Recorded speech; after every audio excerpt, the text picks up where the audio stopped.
নমস্কার বন্ধুরা, বিভিন্ন চাকরির পরীক্ষায় যে সমস্ত কারেন্ট অ্যাফেয়ার্সগুলো ইম্পর্টেন্ট, সেই ইম্পর্টেন্ট কারেন্ট অ্যাফেয়ার্সগুলো নিয়ে আমরা ভিডিও শুরু করেছি। তো আজকের ভিডিওটা হচ্ছে এপ্রিল মাসে একটি অত্যন্ত গুরুত্বপূর্ণ কারেন্ট অ্যাফেয়ার্স, যেটি আগামী পরীক্ষাগুলোর জন্য অত্যন্ত গুরুত্বপূর্ণ।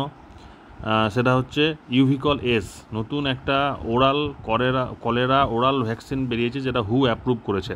ওয়ার্ল্ড হেলথ অর্গানাইজেশন অ্যাপ্রুভ করেছে নতুন একটা কলেরা ওরাল ভ্যাকসিন, যার নাম হচ্ছে ইউভিকল এস। তো সেই সম্বন্ধে আজকে আমরা ডিসকাস করব। ভিডিওটি ভালো লাগলে অবশ্যই লাইক, কমেন্ট, শেয়ার করতে ভুলবেন না। চ্যানেলটিকে সাবস্ক্রাইব করে দেবেন প্রথমবার হলে, শেয়ার করবেন যাতে সবার কাছে এই তথ্যগুলো পৌঁছায়। তো চলুন শুরু করি। তো recently world health organization prequalify করেছে একটা নতুন ওরাল কলেরা ভ্যাকসিন, যার নাম হচ্ছে ইউভিকল এস, যেটা ম্যানুফ্যাকচার করছে K U biologics company limited, যেটা সাউথ কোরিয়ার একটা কোম্পানি ইউ বায়োলজিক্স। এইটা যেটা আগে যে ভ্যাকসিন ছিল তার যেটা আমরা ইউভিকল প্লাস বলতাম, মানে কলেরা ভ্যাকসিন যেটা ছিল, এটা হচ্ছে তার ওরাল ভার্সন। তো এই pre-qualification is expected to increase the global supply of oral cholera vaccines ওসিভি and help combat ongoing global search in cholera আউটব্রেকস। তা কলেরা আউটব্রেকসের জন্য এটা একটা অত্যন্ত গুরুত্বপূর্ণ পদক্ষেপ, pre-qualification of oral cholera vaccine, যার নাম হচ্ছে ইউভিকল এস।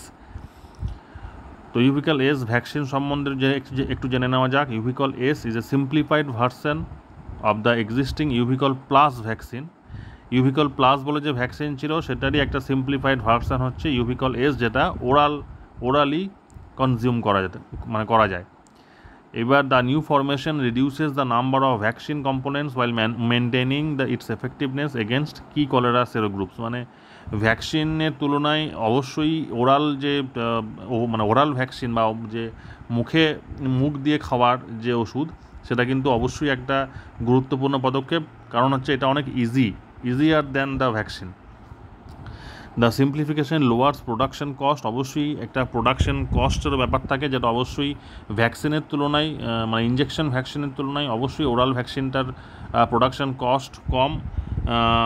এবং ইউভিকল এর ডেভেলপমেন্টটা হচ্ছে কোলাবোরেশন কার মধ্যে হচ্ছে ইউ বায়োলজিক্স, এটা অবশ্যই একটা সাউথ কোরিয়ার company EuBiologics, international vaccine institute IVI আর Bill and Melinda Gates foundation. এই এতগুলো কোম্পানির কিন্তু কোলাবোরেশন হচ্ছে ইউভিকল এস। তাহলে কার মধ্যে যে কোলাবোরেশন হচ্ছে ভালো করে মনে রাখতে হবে, EuBiologics, international vaccine institute IVI এবং Bill and Melinda Gates foundation. এই তিনটে কোম্পানির কোলাবোরেশন হচ্ছে ইউভিকল এস ওরাল কলেরা ভ্যাকসিনটা। তো একটু কলেরার রিসেন্ট গ্লোবাল সিচুয়েশনটা একটু দেখে নেওয়া যাক। কলেরার যে বর্তমান যে গ্লোবাল সিচুয়েশন, সেইটা কিন্তু 2021 সাল থেকে একটা র্যাপিডলি ইনক্রিজ করেছে। যেমন একটা এক্সাম্পল ডেটা দিয়েছে এখানে, যে 2022 সালে 4,73,000 কলেরা কেস হুয়ের কাছে রিপোর্টেড হয়েছিল, এবং সেটা অবশ্যই 2021 থেকে প্রায় ডাবল, 2021 থেকে প্রায় দ্বিগুণ সংখ্যক কলেরা কেস হুয়ের কাছে রিপোর্টেড হয়েছে, যার সংখ্যাটা হচ্ছে 4,73,000 গ্লোবালি। 2023-এ সেই সংখ্যাটা হয়ে গেছিলো 7 লাখ। তো র্যাপিডলি কেমন ইনক্রিজ করছে সেটা এই ডেটার থেকে বোঝা যাচ্ছে। বর্তমানে 23টা দেশে কলেরা আউটব্রেক পাওয়া গেছে, যেটা অত্যন্ত ভয়ঙ্কর বিষয়, যার মধ্যে রয়েছে Comoros, Democratic Republic of the Congo, Ethiopia, Mozambique, Somalia, Zambia, Zimbabwe. এই কটা দেশ নিয়ে 23টা কান্ট্রিতেও এখন অবধি কলেরা আউটব্রেক মারাত্মকভাবে পাওয়া গেছে। এবারে ওরাল কলেরা ভ্যাকসিনের ইম্পর্টেন্সটা কী? অবশ্যই একটা তো কস্টের ব্যাপার তো আগেই বললাম, যে কস্ট একটা অত্যন্ত গুরুত্বপূর্ণ ব্যাপার, যে প্রোডাকশন কস্ট কিন্তু ওরাল কলেরা ভ্যাকসিনের অনেক কম। শুধু তাই নয়, 2024-এর মধ্যে ওসিভি অ্যাভেলেবেল হয়ে যাবে, মানে যে ওরাল কলেরা ভ্যাকসিন অ্যাভেলেবেল হয়ে যাবে এরকমটাই আশা করছে হু, কারণ এর প্রোডাকশন কস্ট কম, এটা আরও সিম্পলিফাইড, যার জন্য অনেক বেশি সংখ্যক তৈরি করা যাবে, অনেক বেশি সংখ্যক মাত্রায় কিন্তু বিভিন্ন দেশের কাছে পৌঁছানো যাবে।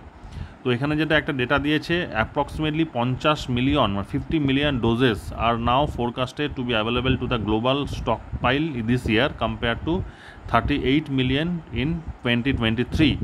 তো 2023-এ যেটা 38 মিলিয়ন ডোজ ছিল, সেটা 2024-এ 50 মিলিয়ন ডোজ মোটামুটি একটা অ্যাভেলেবেলের কথা ভাবা হচ্ছে।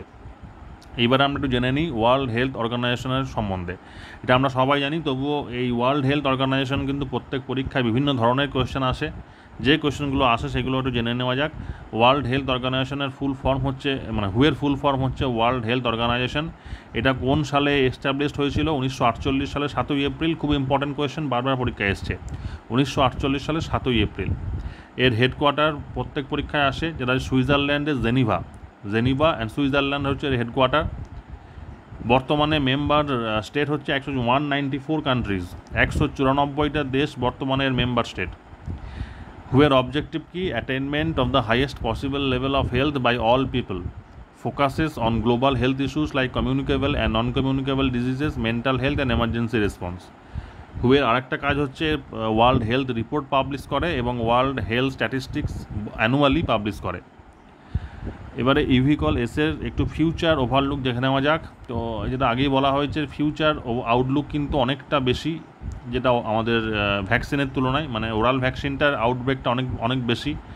এটা অনেক ইজিয়ার দ্যান দ্য ভ্যাকসিন। এটা প্রোডাকশন কস্ট অনেক কম, ইজিলি লোকের কাছে পৌঁছানো যাবে, ইজিলি কনজিউম করা যাবে।